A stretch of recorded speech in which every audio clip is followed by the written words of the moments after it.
So I'm reading from a book, and it's just called Fun Camp. It's for sale.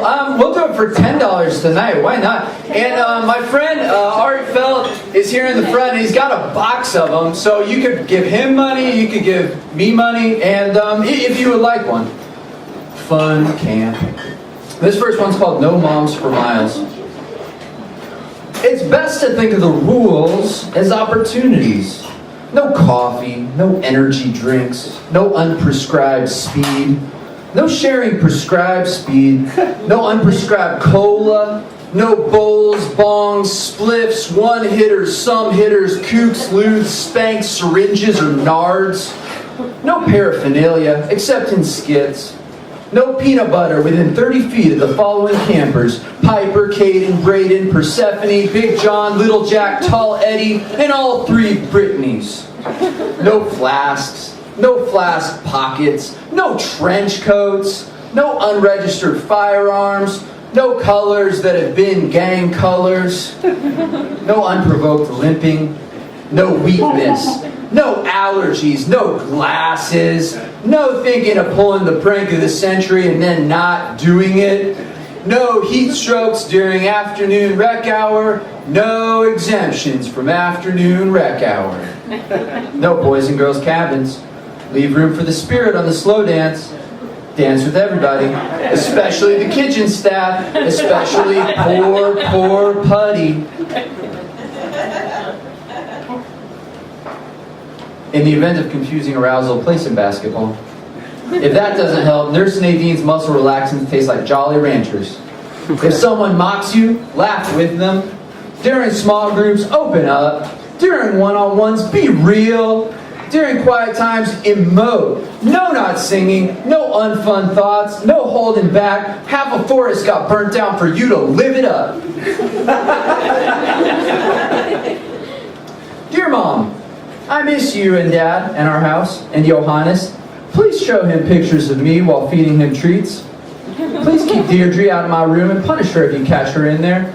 I'm having some fun already, but I don't know how I'll make it a whole week. A girl stole my hat, but I got it back. Love, Billy.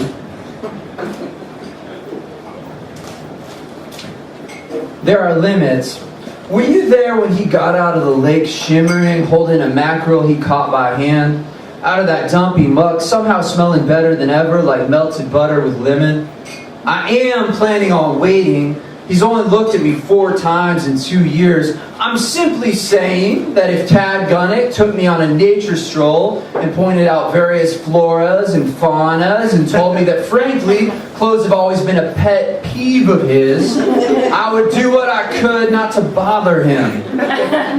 And if that felt as good as he promised, then he laid out a soft velvet blanket like a gentleman and served me up a wine cooler, we would take it from there. There are limits to what a deaf urbanite woman can barricade in the name of godly repute, is my point. Boy here likes you, he throws you in a pool. Boy here really likes you, God hums your name in his ear just as his dreams start to boil. Then he approaches you somber at quiet time with big news he implies you can't decline.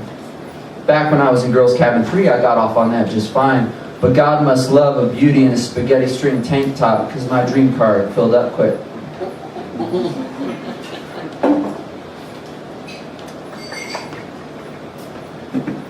Dear Mom, I've learned 4 times as many knots in half a week at camp as you taught me in a decade. Love, Billy.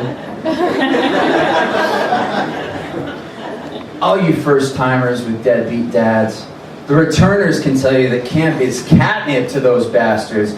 It's just too perfect an opportunity for him not to pop back into your life, take you for a drunk backcountry cruise, and defend his absence away from the castrating gaze of you-know-who. When yours shows, you'll offer him a firm handshake and say, Father, it is good to see you. I appreciate that you've driven some miles to visit me, your kin, to whom you wish to demonstrate your love. I cannot, however, accompany you to your truck for a harmless joyride, as each minute of my day is accounted for, and I am under no circumstances permitted to leave camp boundaries at any time. Out of concern for your immediate safety, I plead you'll depart expediently. Chef Grog has no doubt been alerted to your presence, and he is one dumb, deadly animal. It's a mouthful, so I had the speech printed up on little cards to keep on you at all times. Show of hands. Who needs one? Come on, hands up. Nothing to be shy about. You all have got a leg up on the pussies from unbroken homes. While they mosey into adulthood, expectant in their dumb grins, you'll have already learned just how hard you can bite without drawing blood.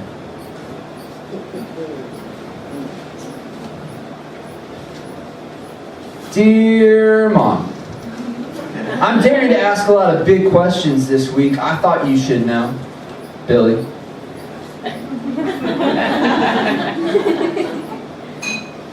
Holly's lament.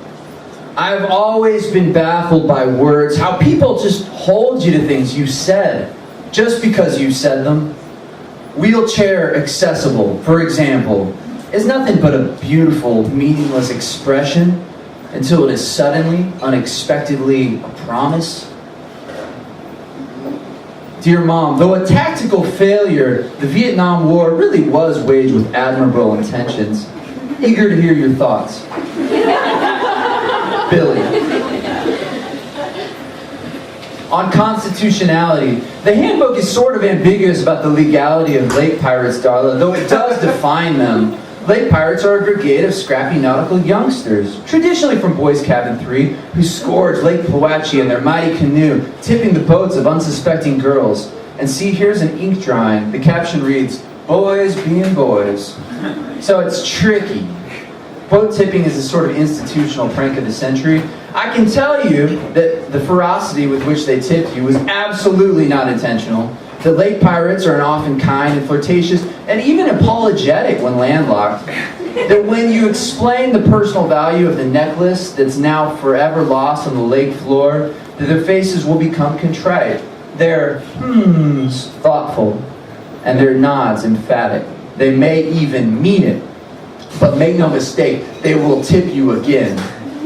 If it helps, I'll make an announcement before free time saying that the you-know-whats on a certain body of water better cut out their this, that, and the other, but I'm gonna be smiling when I say it. Fun Camp is pro-prank, Darla, and that's worth than 100 grandma necklaces. Best thing, if you really don't want to be pranked, is to spend your free time under the tree of safety, putting puzzles together with the other asthmatics. But even sweeter is to get some girls together and avenge that necklace.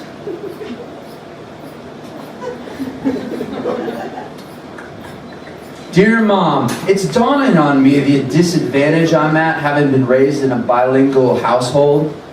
Having not been raised in a bilingual household. Really. Apology plus opportunity. Tommy, Jana, I'm going to stop you right there. And now when I say that the feelings you're describing are exceptional, I mean nuke the moon. Your account of the time spent during yesterday's kickball game and this evening when I happened upon you in each other, all I can say is wow. And God bless and cherish it, because for some of us, this has never happened. Have I been in love? I would hesitate and then say yes. But there is love. And then there's the ineffable mountain that you're scaling.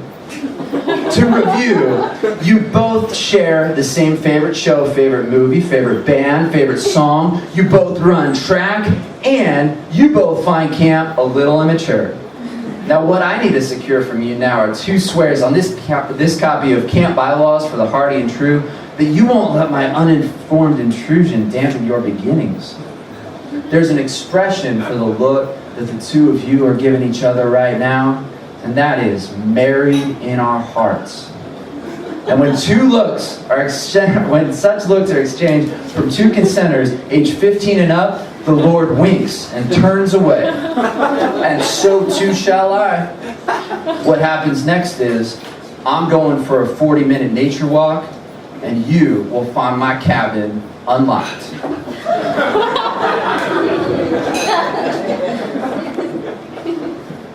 Dear Mom, let us not fear death.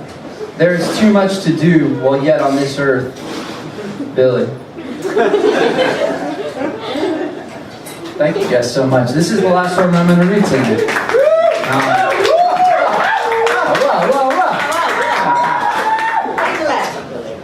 from a field on a mountain. Look, everybody, we rolled out the stars for you tonight. We softened the grass. We briskened the air just enough for you to need each other. I want so much for you as a gaggle of campers. But as individuals, I can barely keep your faces in focus. As I look out into the field of you now, huddling up into your sleeping bags, I see cells feeding cells feeding cells. I see, what do these people think of me? And am I unique? And am I funny? And am I worthy of love? And to all these questions, I offer a hearty, resounding shrug. And I implore you, when you go home tomorrow, to watch an entire serious, dramatic film on fast forward. I'm trying to do for delusion what Clark Gable did for the undershirts. There's a confidence chemical that gets suddenly produced like crazy in puberty that explains why 5-6 of you think you know so much. Even now, as you scoff out into the night, that's the chemical at work, and knowing about the chemical makes it no less potent. The goal is to harness that chemical and to run with it as far as you can so that when doubt catches up, you'll be surrounded by people who angle their bodies toward you and who nod brightly when you speak. And I've got more to say. I've always got more to say. But for now, I'm out of lozenges. Be sure to wave at me tomorrow morning before you go. I will keep walking, but I will see you. Thank you guys so much.